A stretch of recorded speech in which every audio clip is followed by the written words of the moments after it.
Deus. Segundo livro, primeiro livro de Reis, por favor, primeiro livro de Reis, no capítulo de número 19. Primeiro livro de Reis, capítulo 19.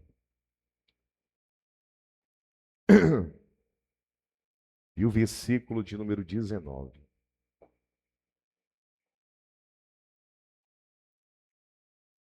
Primeiro livro de Reis, capítulo 19.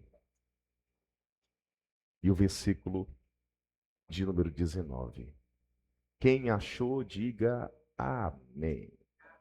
Partiu, pois, Elias dali e achou a Eliseu, filho de Safate, que andava lavrando, trabalhando, com 12 juntas de bois adiante dele. E ele estava com a 12ª. E Elias passou por ele e lançou a sua capa sobre ele, escolhendo ele. Então deixou ele, note, então deixou ele os bois e correu após Elias e disse: Deixa-me beijar, se despedir, a meu pai e a minha mãe, e então te seguirei. E ele lhes disse: Vai e volta, pois que te fiz eu. Voltou, versículo 21. Pois de o seguir, e tomou a junta de bois, matou, cozinhou as carnes, e as deu ao povo, e comeram. Então se levantou e seguiu a Elias, se tornando seu auxiliar. Você acredita nessa palavra? Então, por favor, desocupe as tuas mãos e vamos aplaudir. Para melhorar, aplauda, abre a boca, diga glória a Deus. Meu Senhor, a tua palavra, mais uma vez, vai estar sendo pregada. Este povo veio ouvir a tua voz, então vem o Senhor através do teu Espírito. Toma a vida do pregador, os lábios do mensageiro. Envia a tua palavra com poder e grande glória, em nome de Jesus. E os que são da fé, diga amém, diga graças a Deus. Amém? Pode sentar, gente, por favor. Eu quero que você entenda. Quinta-feira nós falamos sobre não olhar para trás. No domingo nós falamos que o futuro de Deus está logo ali na frente. E hoje Deus quer falar com você, justamente para não guardar nada do passado. Eu fiz uma publicação, porque na madrugada eu escrevi essa carta que seria para uma pessoa, e na verdade se transformou na mensagem de hoje. E tem gente que saiu do lugar de onde Deus tirou, mas tipo, guardou, deixou a porta aberta, porque vai que eu preciso voltar. E quando eu saio de um lugar e fico querendo deixar a porta aberta, quer dizer que Deus me tirou daquele lugar, mas eu ainda estou guardando aquele passado. Eu não posso, de forma alguma, olhar para trás. Eu preciso queimar o meu passado para que ele não atrapalhe o meu futuro. Durante 17 anos e 4 meses, eu guardei pregações, esboços. Hoje a gente faz anotações e deixa no celular, né? Hoje eu uso alguns esboços, coloco no celular. Mas antigamente eu fazia as minhas mensagens assim, escrevia, rabiscava. Isso aqui ainda vai virar um esboço, na verdade ainda é só a base de uma pregação. E eu tinha esse costume de escrever, de anotar as minhas pregações, e foram sendo elas pilhas e pilhas e pilhas e pilhas. que sempre tivemos uma dificuldade até para guardar, onde guardar, o que fazer, e fomos guardando. Só que depois de 17 anos e 4 meses, algumas delas vão ficando meio que mofada. Algumas delas vão ficando com um cheiro desagradável. E quando foi esses dias na limpeza no complexo, eu decidi queimar todas as mensagens. Daria livros de esboços, pregações, pessoas, pastores, amariam ter os meus esboços, principalmente os antigos, que eram bem trabalhados, teológicos, bem fortalecidos. Mas veja só, quando o passado tenta vir para o presente, às vezes nós queremos revisitar ele. Mas caso a gente queime, mesmo que um dia a gente queira voltar, a gente não consegue voltar para lá. Eu estou falando com pessoas, inclusive pelas redes sociais, que terminou um relacionamento, mas guarda a foto da ex. Guarda a foto do ex. Guarda as cartas do ex, da ex. E vira e volta, acaba revisitando aquele passado, e quando lembra daquele passado, quando visualiza aquilo, ao invés de trazer alegria, acaba trazendo tristeza. Então, o que estava acontecendo aqui nesse versículo que nós lemos? Entenda uma coisa. Eliseu, ele estava, segundo essa palavra, o que ele estava fazendo? Arando a terra. Ele estava trabalhando. Aí Elias apareceu e chamou ele. Ele poderia ter dito assim: peraí, eu vou terminar o que eu estou fazendo. Sim ou não? Ele poderia dizer assim: deixa eu guardar os meus bois, porque vai que não dá certo essa minha caminhada com o Senhor. Deixa eu guardar os meus bois, porque se não der certo eu posso voltar e usar eles para poder trabalhar. Mas Eliseu, ele vai fazer diferente. Ele vai dizer assim: deixa eu só beijar meu pai, deixa eu só me despedir, porque eu sei que eu estou saindo desse lugar e nunca mais eu vou voltar aqui. Então Eliseu, ele vai pegar todos os seus bois, todos os seus carros, todo o material que ele fazia para arar a terra, os bois ele vai matar. O arado, os carros, todos os bens dele, ele vai queimar para cozinhar os bois. E os bois ele vai dar para o povo poder comer. Ele vai queimar porque ele sabe que a partir dali, o que Deus tem preparado para ele não está mais naquele lugar. O que Deus está preparando para ele está na frente. Então ele está dizendo: eu vou queimar tudo isso, porque no dia que eu estiver prestes a receber a minha bênção, o inimigo vai tentar fazer eu voltar de onde eu já saí. E se eu tiver uma segurança, se eu tiver os meus bois, se eu tiver os meus carros, se eu tiver o meu material de arado, talvez lá na frente eu queira voltar de onde Deus tem me tirado. O profeta chamou Eliseu, o profeta Elias chamou Eliseu para ser o seu auxiliar, para poder andar com ele, caminhar com ele, estar na mesma visão espiritual que ele, ter o mesmo crescimento que ele, aprender com ele em tudo. E ele disse sim. Vira para essa pessoa do lado e fala assim: diga sim para quem te chama. Diga sim para quem te chama. E quem te chama é Deus. Ele te chama para quê? Ele te chama para viver uma vida de paz. Ele te chama para viver uma vida de guerra, verdade. Já prestou atenção como a nossa vida é cheia de guerra? Já prestou atenção que a nossa vida é cheia de luta? Mas eu vou te dizer uma coisa: pode ter guerra, pode ter luta. No final, somos nós que iremos vencer para a glória de Deus. Não tenha dúvida disso. No final, tudo vai dar certo.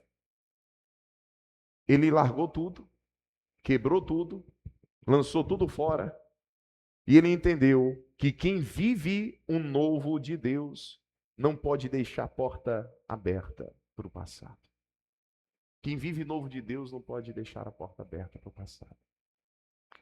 Quando eu estava sendo gestor no Cine, no governo do estado, Eu tinha abaixo de mim 1.400 a 1.500 funcionários em todo o estado. Só em Teresina eram quase 400 funcionários abaixo. Tinha motorista para poder me buscar em casa, me levar em casa. Preste atenção. Quando a gente viajava, que eu sempre tinha que fazer viagens a Brasília, ganhava, naquela época, eu estou falando de 2015, ganhava R$ 400 uma diária, fora as despesas, R$ 400 só para guardar. Recebia a diária do hotel, essas coisas, e eu tenho família em Brasília, então ficava na casa da família, ou seja, era uma coisa muito boa, era uma fase boa. E imagina, 10 dias em Brasília, a R$ 400, daria R$ 4.000 em 2015, fora salário e fora as outras coisas que se tinha por lá. Então, quando vivia isso, teve uma época, não foi, amor, que o nosso carro quebrou. E eu pegava pegava o terno, colocava no braço, sim, pegava o ônibus, parava lá na porta do Cine, quase 5 horas da manhã, entrava, eu organizava a fila, essas coisas que você me vê fazendo aqui. Ah, o bispo está servindo, o bispo está fazendo bolo, o bispo está servindo café. É porque eu sempre fui de servir. Um gestor chegava às 5 horas da manhã para distribuir senha, para eu garantir que os meus funcionários na época não vendessem senha para ninguém. Então eu chegava e ia distribuir as senhas. E fazia isso. Quando o motorista chegava, ele perguntava: o senhor vem de quê? Não, eu vim de ônibus. Seu Rafael, me ligue, me chame que eu vou lhe buscar. Eu falei: não, filho. Sabe por quê? Porque essa vida não é a minha. A minha vida não é a vida de ter um motorista particular, de ter um carro particular. Isso é momento. Se eu começar a ficar aceitando isso, eu vou ficar mal acostumado. E quando não tiver mais isso, eu vou sofrer. Porque talvez eu fique aqui 4, talvez eu fique 8. Se mudar o governo, eu vou embora. Aí eu vou ficar mal acostumado. Mas não é uma vida minha. Então, chegou o momento em que Deus nos deu a missão da casa de oração e toda essa posição, toda essa regalia, nós abrimos mão. Na minha gestão, eu pude empregar mais de 8.000 pessoas no Cine. Essas mais de 8.000 pessoas empregadas, se eu me candidatasse a vereador naquela época, com essas mais de 8.000 pessoas empregadas, certamente eu seria eleito. Mas eu não olhei para isso. Eu olhei para um chamado maior que Deus nos deu. Eu larguei tudo aquilo, para iniciar uma casa de oração numa salinha da nossa casa. Há quem dizia que eu estava ficando doido para largar tudo aquilo por aquilo. Por isso daí, que era o que chamava a gente no início, né? Larga tudo aquilo por isso daí, por isso daí. Só que o que eles não sabiam, que o isso daí era o que ia transformar a vida de muita gente. Só que o que eles não sabiam, que isso daí era o propósito de Deus. E quando Deus tem propósito em nossas vidas, os mais altos cargos não são nada. As mais grandes riquezas não são nada. Porque nada é maior do que o amor de Deus por ti. Nada é maior do que a grandeza de Deus por ti. É o que nós precisamos entender. E quando eu cheguei para o pastor, o deputado, secretário na época, e disse: eu preciso sair, ele falou: você está ficando louco? Eu não tenho como no gabinete pagar o salário que você recebe. Eu falei: não tem problema com isso, não. Fico sem salário. Mas nós não vamos ficar sem fazer mais. Não vou ficar mais sem fazer a vontade de Deus. Saí do Cine e posso dizer uma coisa? É como se eu nunca tivesse passado por lá. não sinto saudades daquela regalia. Primeiro, porque eu nunca vivi aquela regalia. Quando Deus nos tira de um lugar, nós temos que queimar tudo que nos traz lembranças. Porque se um dia nós quisermos voltar para lá, não tem mais lugar para voltar, não tem mais lembranças para nos atrapalhar. Mais uma vez eu quero que você diga para você mesmo: o que Deus tem preparado para mim não está lá atrás, está no futuro. Tem coisa que você não pode apenas abandonar. Tem coisas que você não pode apenas abandonar. Eu abandonei uma vida de pecado. Não, tem coisa que você precisa queimar, tem coisa que você precisa fazer deixar de existir. Você tem que começar a queimar a saudade, tem que começar a queimar o vício, tem que começar a queimar a tristeza, tem que começar a queimar a angústia, tem que começar a queimar a dor, tem que começar a queimar tudo aquilo que te impede de viver um relacionamento com Deus. Amém, queridos? Então, tem uma coisa que é muito difícil de você queimar. Na verdade, duas coisas. E ela precisa ser queimada. Primeiro, a mágoa. Pensa numa coisa difícil para ser queimada, é a mágoa. Porque o indivíduo, ele ou ela, entrou na tua vida, te humilhou, te colocou no chão, fez o senhor e a senhora se sentir a pior pessoa, te fez mal, te fez mal. Atendi uma pessoa recente que alguém fez algo tão mal para essa pessoa, tão mal, que ela precisou ficar 15 dias internada. Foi feito todo tipo de exame, coração acelerado, dor na cabeça, sensação de AVC, todos os tipos de exame e não dava nada. E disseram para ela, só pode ser ansiedade. Só pode ser ansiedade. Isso por causa de uma pessoa. As pessoas que nos fazem sofrer é difícil perdoá-las. A pessoa que nos faz sofrer, é difícil a gente olhar para ela e sabe, e conseguir amar. Como a gente vai amar quem nos fez mal? Como liberar o perdão para quem tentou destruir ou destruiu a nossa vida? Quem? Mas quando nós entendemos que enquanto nós estivermos com mágoa, nós não evoluímos espiritualmente, a mágoa é como aquele veneno que nós tomamos e queremos que o outro morra. Não. A mágoa só faz mal para quem está com ela. A mágoa só faz mal para quem carrega ela dentro do peito. Eu enfrentei, sei que eu não estou aqui para falar de mim, mas eu preciso te contar esse testemunho. A maior guerra que eu enfrentei, a maior luta que eu enfrentei, não foi em trabalho, não foi em política, não foi em amizade, não foi em família.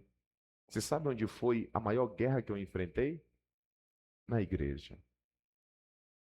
Eu, pastor de uma igreja, pastor em uma igreja, tive que ver outros pastores se levantando e levantando todo tipo de calúnias, de mentiras, de falsidades, de traições. Sabe por quê?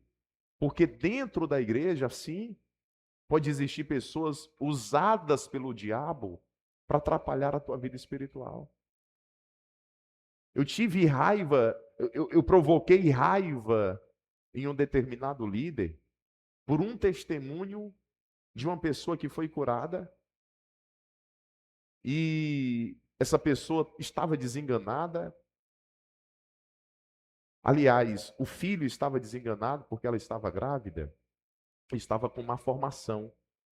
E o médico disse que, Raquel, acho que era o nome dela, Raquel. E o médico disse que ela perderia a criança, que não tinha como essa criança se formar. E ainda, se ela levasse essa gestação, correria o risco dela mesma também falecer. E ela entrou na igreja desesperada, desesperada. E nós fizemos a oração, com 15 dias depois, repetiram os exames, e os médicos não souberam explicar, a má formação desapareceu, essa mulher acabou tendo seu filho, viveu uma vida de felicidade, realizando o sonho dela. Essa mulher um dia aparece na igreja e ela conta seu testemunho, eu gravo, é contado essa história.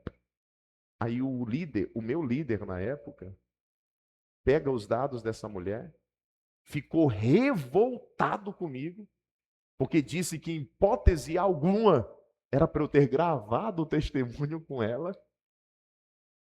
E aí ele pegou o testemunho dela e pegou o contato, chamou novamente para gravar. E onde ela falava o nome na época, Pastor Rafael, era editado, cortado, porque o nome do Pastor Rafael não podia chegar lá em São Paulo. Então, só para você ver o nível de situações que aconteceram e acontecem dentro da igreja. Eu não estou dizendo para você que aqui nós estamos livres disso. Não. Talvez você enfrente dificuldades aqui dentro. Eu luto todos os dias para que isso não aconteça. Eu estou vigilante todos os dias. Tem os olhos do Espírito Santo que estão sobre todos. Tem câmera dentro da igreja para eu ver e ouvir tudo. Para tentar cuidar daqueles que são minhas ovelhas, mas vai chegar um momento em que não dá. Mas eu quero te dizer que quem está na igreja por causa de Deus, nunca sai dela por causa dos homens. Nunca. E lá eu enfrentei o pior desafio de toda a minha vida. E eu não consegui durante 2 anos. Filho, 2 anos. Com a mágoa dentro do coração. Todo um dossiê, falei, eu vou denunciar todos os que me fizeram mal. E com isso eu dormia e acordava, olhando para aquele passado, não vivendo em paz, mas eu dormia pensando em vingança e acordava pensando em vingança. Consegui montar um dossiê que ia destruir uma turma de gente. Mas chegou um dia em que eu decidi e falei assim, não, eu vou ganhar o quê se eu expor isso? Eu vou ganhar o quê com isso? Depois que você consegue a sua vingança, e eu falo porque eu já fui muito vingativo no passado, depois que você consegue a sua vingança, o vazio continua. Tá, consegui destruir quem me destruiu. E agora? O prazer parece que está em só querer destruir quem te destruiu. Mas quando você consegue, o vazio continua. Porque o que você precisou fazer para ter razão, acaba tirando tua sanidade, acaba tirando a tua paz. Eu estava ficando louco. Tomava remédio para me acalmar. Tomava remédio para não dar em gente dentro da igreja. Para poder ficar zen. Você consegue compreender isso? Mas a partir do momento em que eu parei de olhar para aquilo, que eu resolvi queimar tudo aquilo, vou queimar, porque mesmo que eu queira usar, eu não terei mais disponível. Na hora que eu decidi abrir mão, não deu uma semana. Deus chega para o pastor presidente em sonho, revela que determinado, o causador de tudo isso, estava roubando a igreja. O pastor presidente sai de São Paulo sem avisar, vai em Brasília, junto com uma auditoria, faz uma auditoria e descobre toda a falcatrua. Aí acabou descobrindo a falcatrua do Piauí, quando foi para o Maranhão, do Maranhão e em Brasília. Resultado, o pastor foi expulso. O único pastor que eu conheço na história do meu antigo ministério que foi expulso. Foi expulso da igreja e envergonhado. Você sabe de quem é a vingança? Não é sua. A vingança é do Senhor. É dele. Eu vou encerrar só te dizendo uma coisa. É melhor ter paz do que querer ter razão. Porque às vezes ter razão custa caro. Você ganha a razão, mas perde a paz.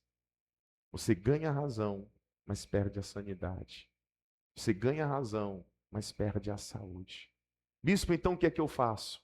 Deixa Deus queimar tudo isso. Deixa nas mãos dele. Deixa. Mas dói, eu sei que dói. Mas machuca, eu sei que machuca.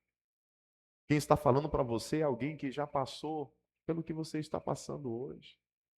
Um a um, eu conheço o pouquinho da história de vocês. Um a um. A vantagem de eu estar aqui é que eu converso com todos vocês. A vantagem de eu estar aqui é que vocês falam dos seus problemas para mim. E até o que vocês não falam, Deus me mostra. A vantagem de eu estar aqui é que eu conheço a história. E sabe qual é a vantagem também de eu estar aqui?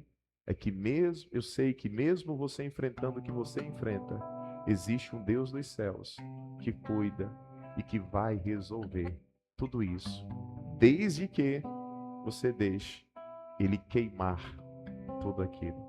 Deus está te tirando de um lugar. Não deixe porta aberta. Deus está te tirando de um lugar. Queime.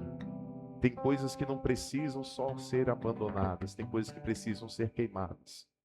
A primeira coisa difícil de queimar é a mágoa. Dói, mas perdoa. Porque se eu não perdoar, eu não serei perdoado. Tem uma música que é cantada na igreja católica, eu acho que é de São Francisco. Acho que é a canção de São Francisco. É perdoando que sois perdoados. Não é bonito isso? Bispo, a igreja evangélica falando de um santo? Não, estou falando. Esse trecho é bíblico. Não sei. Tá conectado em algum lugar aí, tá? O celular, tem algum celular conectado aí? Vê se acha. Não sei se é possível. Tá não conectado em nenhum. Tem não? Cadê o pastor Wender? Tá aqui não? A senhora sabe essa canção de São Francisco? A pessoa, a gente cantar ela aqui hoje? Vê se me acha aí, por favor, essa canção, porque eu quero ver esse trecho. Não é adoração, não. Não é adoração, não. Mas para você entender o que eu estou te dizendo aqui, tem coisas que precisam ser queimadas. Queime essa mágoa do passado. Essa canção vai dizer que é perdoando que se é perdoado, é amando que se é amado. Como é que eu sou perdoado? Se eu perdoar. É essa aí mesmo. De onde é? Eu acho que é essa mesmo. Ó. Obrigado, filha.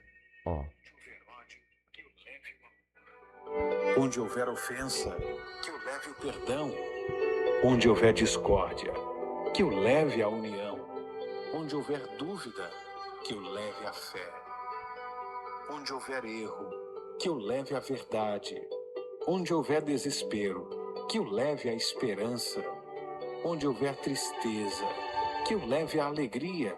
Onde houver trevas, que o leve a luz. Ó Mestre. Você está vendo que coisa linda? E eu acho bonita a canção. Principalmente naquela parte. É perdoando que se é perdoado. Não é? Mas é isso mesmo. A canção, eu pensava que era uma canção, mas na verdade é a oração, né? A oração de São Francisco. É isso daí. Mas isso é baseado em quê? A própria oração do Pai Nosso já vai dizer: perdoa as nossas ofensas, assim como nós perdoamos aquele que nos tem ofendido. Então, quer viver uma vida bem com Deus? Queima a mágoa. Queima. E a outra coisa difícil de ser queimado é a vida do passado. Que às vezes nós ainda insistimos de querer voltar para ela, ou de lembrar dela. Às vezes até em roda de conversa entre nós falamos assim: ah, rapaz, tinha época que eu tomava todas. Para que lembrar dessa época? Eita, que na época que eu bebia mais do que tu, hein? Que vantagem dizer isso? Moço do céu, na época que eu tomava, eu era estragado, gastava tudo. Ô, lembrança boa. Queima a vida do passado. Queima a mágoa. Se coloca de pé no seu lugar em nome do Senhor Jesus. Hoje, fecha os teus olhos, por gentileza. Hoje, Deus, Ele está dizendo: eu não te chamei para voltar, eu te chamei para avançar. Não volte para onde Deus já te tirou, minha gente. Não. Não volte para o que Deus já te libertou. Não volte para o que Deus já queimou e já tirou da sua vida. Hoje, eu quero chamar aqui à frente todos, que definitivamente precisa fechar uma porta do passado. Bispo, existe uma porta no passado que ainda está aberta, mas que eu preciso definitivamente fechá-la. Existe algo do passado que eu preciso definitivamente queimar. Sai do teu lugar, vem aqui no altar, que eu quero fazer uma oração com você. Existem coisas que eu tenho dificuldade de queimar da minha vida do passado, bispo. Seja verdadeiro. Sai do teu lugar, vem aqui na frente. Vem aqui na frente.